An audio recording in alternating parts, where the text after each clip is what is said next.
ನಮಸ್ತೆ ಪ್ರಿಯ ವೀಕ್ಷಕರೇ, ನಾನು ಎಸ್.ವಿ. ಚಂದ್ರಕಲಾ, ಶಿವಮೊಗ್ಗ. ವಾರಕ್ಕೊಮ್ಮೆ ಅಥವಾ 15 ದಿನಕ್ಕೊಮ್ಮೆ ತಲೆಗೆ ಒಂದು ಹೇರ್ ಪ್ಯಾಕನ್ನು ಮಾಡೋದ್ರಿಂದ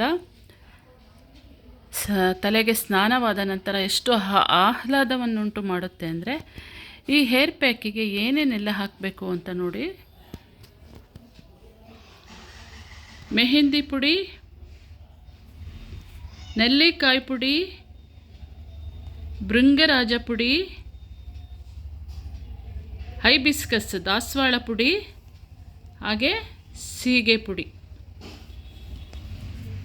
ಈ ಎಲ್ಲದನ್ನು ಒಂದೊಂದು ಸ್ಪೂನಷ್ಟು ನಾವು ಹಾಕ್ಕೊಂಡ್ರೂ ಈ 5 ಐಟಮ್ಸಿಂದ 5 ಚಮಚ ನಮಗೆ ಹೇರ್ ಮಾಸ್ಕ್, ಹೇರ್ ಪ್ಯಾಕ್ ಅನ್ನೋಕ್ಕಿಂತ ಹೇರ್ ಮಾಸ್ಕ್ ಅನ್ಬೋದು. ಇದನ್ನು ನೀರಿನಲ್ಲಿ ಕಲಿಸ್ಬಿಟ್ಟು ಹಾಕ್ಕೊಳ್ಳೋಂಥದ್ದು. ಈಗ ಮೊಸರು ಎಲ್ಲ ಹಾಕೋಕ್ಕೆ ನೆಲ್ಲಿ ಪುಡಿ, ಇದು ಆಮ್ಲ ಪೌಡರ್ ಆಗಿರೋದ್ರಿಂದ ಈ ನೆಲ್ಲಿ ಪುಡಿಲೇ ಹುಳಿ ಅಂಶ ಇರುತ್ತೆ. ಹಾಗಾಗಿ ಇದನ್ನು ಬರೀ ನೀರಿನಲ್ಲಿ ಕಲಿಸ್ಬಿಟ್ಟು ಚೆನ್ನಾಗೆ ಒಂದು ಅರ್ಧ ಗಂಟೆ ಒಂದು ಹೇರ್ ಮಾಸ್ಕ್ ಮಾಡ್ಕೊಳ್ಳೋದ್ರಿಂದ, ಆಮೇಲೆ ತಲೆ ಸ್ನಾನ ಮಾಡಬೇಕಾದ್ರೆ ಒಂದು ಸ್ವಲ್ಪ ನಿಮ್ಮ ನೆಚ್ಚಿನ ಶಾಂಪೂನೋ ಅಥವಾ ರೀಟಾ ಪೌಡರ್ ಏನದು ಅಂಟ್ವಾಳ ಪೌಡರಿಂದ ತೊಳ್ಕೊಳ್ಳೋದ್ರಿಂದ, ಅಂಟ್ವಾಳ ಸೀಗೆ ಪೌಡರಿಂದ ತುಂಬ ಕೂದಲಂತೂ ಅಷ್ಟು ಹಿತವಾಗಿ ಆಗುತ್ತೆ. ಅವತ್ತು ಬರೀ ನಮಗೆ ಬೆಳವಣಿಗೆ ಕೂದಲು ಇದಷ್ಟೇ ಅಲ್ಲ, ಸ್ನಾನ ಮಾಡಿದಾಗ ಒಂದು ಹಿತ ಕೊಡಬೇಕು. ಹಾಗಾಗಿ ಇದನ್ನು ಹೇಗೆ ಹೇರ್ ಮಾಸ್ಕ್ ಮಾಡೋದು ಅಂತ ನೋಡೋಣ.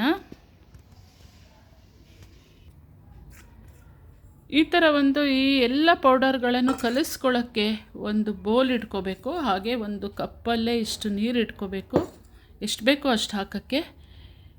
ಈಗ ನೋಡಿ, ಮೆಹಂದಿ ಪುಡಿ, ನಾನು ಮೆಹಂದಿ ಪೌಡರ್ ತೋರಿಸ್ತಿದ್ದೀನಿ. ಹೀಗಿರುತ್ತೆ.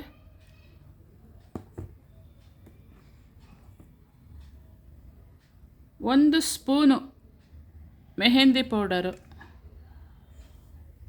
ಹಾಗೆ ಇದು ನೆಲ್ಲಿಕಾಯಿ ಪುಡಿ, ಇದು ನೆಲ್ಲಿಕಾಯಿ ಪೌಡರು ಈ ಥರ ಇರುತ್ತೆ.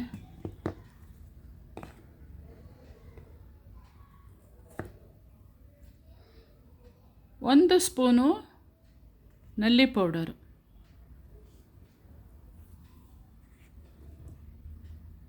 ಈಗ ಇದು ಭೃಂಗರಾಜ, ಗರ್ಗನ್ ಸೊಪ್ಪು ಅಂತಾರಲ್ಲ, ಭೃಂಗರಾಜ ಪೌಡರು ಹೀಗಿರುತ್ತೆ.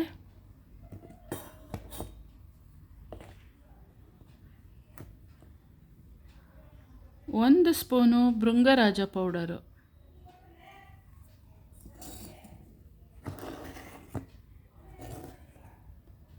ಹಾಗೆ ಹೈಬಿಸ್ಕಸ್ ದಾಸವಾಳ ಪೌಡರು.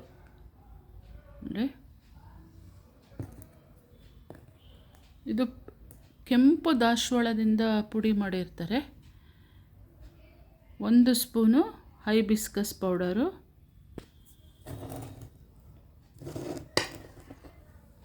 ಹಾಗೆ ಒಂದು ಪರಿಶುದ್ಧವಾದ ಸೀಗೆ ಪೌಡರು ಇರುತ್ತೆ. ಸೀಗೆ ಪೌಡರ್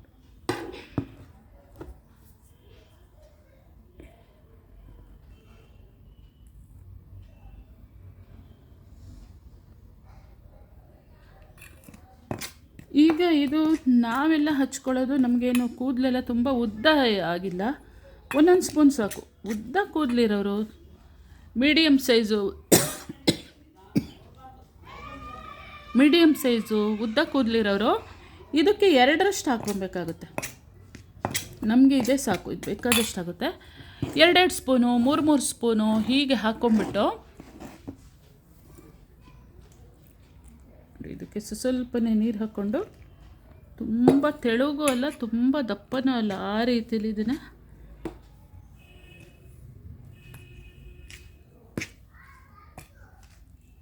ನೋಡಿ ಎಷ್ಟು ಗಮ್ ಅಂತ ಸುವಾಸನೆ ಬರ್ತಿದೆ ಅಂದರೆ, ಸೀಗೆ ಪುಡಿದು ಮತ್ತು ನೆಲ್ಲಿ ಪುಡಿದು ಮೆಹಂದಿ ಪುಡಿದು ಎಲ್ಲ ಇಷ್ಟಕ್ಕೆ ನನಗೆ 1 ಕಪ್ಪು ನೀರು ಬೇಕಾಯಿತು. ಈ ಥರ 1 ಕಪ್ಪು ನೀರು ಬೇಕಾಯಿತು. ಇನ್ನೂ ಸ್ವಲ್ಪ ಉದ್ದ ಜಡೆ, ದಪ್ಪ ಜಡೆ, ಉದ್ದ ಅನ್ನೋಕ್ಕಿಂತ ಕೆಲವರಿಗೆ ದಪ್ಪ ಇರುತ್ತೆ, ಸಾಲಲ್ಲ ಇಷ್ಟು, ಅವರು ಇದಕ್ಕೆ 2ರಷ್ಟು ಹಾಕ್ಕೊಂಡು ಈ ಥರ ಒಂದೆಲ್ಲ ಪೇಸ್ಟ್ ಥರ ಎಲ್ಲದು ಸಮನಾಗಿ ಬೆರೆಸಿ ಕಲಿಸ್ಕೊಂಡು ಸಮ ಪ್ರಮಾಣದಲ್ಲೇ ತಲೆಗೆ ನೀವು ಹಚ್ಕೊಳ್ಳೋಂಥದ್ದು ಯಾವುದೇ ಹೊತ್ತಿಗೆ ಬೇಕಾದ್ರೂ ಹಚ್ಕೋಬೋದು. ಆದರೆ ಒಂದು ಅರ್ಧ ಮುಕ್ಕಾಲು ಗಂಟೆ ಅಂತೂ ಬಿಡಲೇಬೇಕು.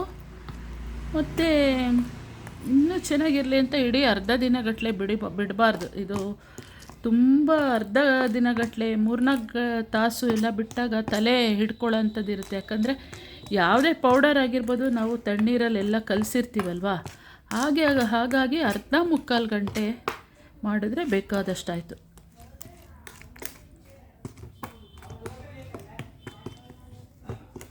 ಈಗ ರೆಡಿ ಆಯ್ತು. ಇದು ನೀವು ಕಲಿಸ್ದಾಗ ಗೊತ್ತಾಗುತ್ತೆ ನಿಮ್ಗೆ ಎಷ್ಟು ನೀರು ಬೇಕು ಅಂತ ಹೇಳಿ. ಇದೊಂದು 2 ನಿಮಿಷ ಬಿಟ್ಟರೆ ಇನ್ನಷ್ಟು ಅದು ನೀರಲ್ಲಿ ಒದ್ದೆ ಆಗಿ ಇನ್ನೊಂದು ಸ್ವಲ್ಪ ಗಟ್ಟಿ ಆಯ್ತದ ಅಂತ ಹೇಳಿದ್ರೆ ಇನ್ನೊಂಚೂರು ನೀರು ಹಾಕ್ಕೋಬೋದು. ನೋಡಿದ್ರಲ್ಲ ಪ್ರಿಯ ವೀಕ್ಷಕರೇ, ಒಂದು ಒಳ್ಳೆ ಹೇರ್ ಮಾಸ್ಕ್ ಮಾಡಿಕೊಂಡು ನಾವು ವಾರಕ್ಕೊಮ್ಮೆ ಇದನ್ನು ಮಾಡ್ತಾಯಿದ್ರೆ ನಮ್ಮ ಆರೋಗ್ಯ ನಮ್ಮ ಕೈಯಲ್ಲಿ ಅಂತ ಹೇಳಿ. ನಾವೆಷ್ಟೆಲ್ಲ ಕೆಲಸ ಮಾಡ್ತಾಯಿರ್ತೀವಿ, ತಲೆ ಬಾಚ್ಕೋತೀವಿ, ತಲೆಗೆ ಸ್ನಾನ ಮಾಡ್ತೀವಿ, ಹೋಗ್ತೀವಿ, ಹೊರಗಡೆ ಬರ್ತೀವಿ. ಆದರೆ ಇದೆಲ್ಲ ನಮ್ಮ ಕೂದಲುಗಳಿಗೆ ಒಂದು ಆರೈಕೆ ಕೊಡೋಂಥದ್ದು ಆದಿ ಕಾಲದಿಂದ ಇರುವಂಥ ಪೌಡರ್ಗಳು ಇವೆಲ್ಲ. ಇತ್ತೀಚೆಗಂತೂ ಈ ಥರ ಒಂದು ಸೌಂದರ್ಯ ವರ್ಧಕಗಳು ಬಳಸೋದ್ರ ಜೊತೆ ಏನು ಅದನ್ನು ಎಷ್ಟು ಸಂಖ್ಯೆಯಲ್ಲಿ ಬಳಸ್ತಾರೋ ಅಷ್ಟೇ ಆಯುರ್ವೇದ ಹಾಗೂ ನಮ್ಮ ಪಾರಂಪರಿಕ ನಮ್ಮ ಸಾಂಪ್ರದಾಯಿಕ ವಸ್ತುಗಳ ಹತ್ರ ಅದರದ್ದೊಂದು ಸತ್ವ ತಿಳ್ಕೊಂಡು ಅದನ್ನು ಉಪಯೋಗಿಸೋರ ಸಂಖ್ಯೆನೂ ಜಾಸ್ತಿ ಆಗಿದೆ. ಹಾಗಾಗಿ ಇದೆಲ್ಲ ತಯಾರಿಕೆಗಳು, ಇದು ರಾ ವಸ್ತುನೂ ಸಿಗುತ್ತೆ, ಹಾಗೆ ಪುಡಿ ಇರೋದ್ರಿಂದ ಈಸಿಯಾಗಿ ಆಗುತ್ತೆ. ಒಟ್ಟು ನಮಗೊಂದು ಪರಿಶುದ್ಧವಾದ ಪುಡಿ ಸಿಕ್ಬಿಟ್ರೆ ಈಸಿ ಆಗುತ್ತೆ. ನೋಡಿ ಎಷ್ಟು ಚೆನ್ನಾಗಿದೆ ಪೇಸ್ಟ್ ಆಯಿತು. ಈ ಥರ ಇದನ್ನು ನಾವು ತಲೆಗೆ ಹಚ್ಕೊಂಡು ವಾರಕ್ಕೊಂದ್ಸಲಿ ಸ್ನಾನ ಮಾಡೋದು ನೀವು ಮಾಡಿ ಅಂತ ಹೇಳ್ತಾ, ನನ್ನ ಈ ವಿಡಿಯೋ ನಿಮಗೆ ಏನಾದರೂ ಇಷ್ಟ ಆಗಿತ್ತು ಅಂತ ಹೇಳಿದ್ರೆ ನಿಮ್ಮ ಅನಿಸಿಕೆ ಅಭಿಪ್ರಾಯವನ್ನು ತಿಳಿಸಿ ಅಂತ ಹೇಳ್ತಾ, ಥ್ಯಾಂಕ್ ಯು ಸೋ ಮಚ್, ಧನ್ಯವಾದಗಳು.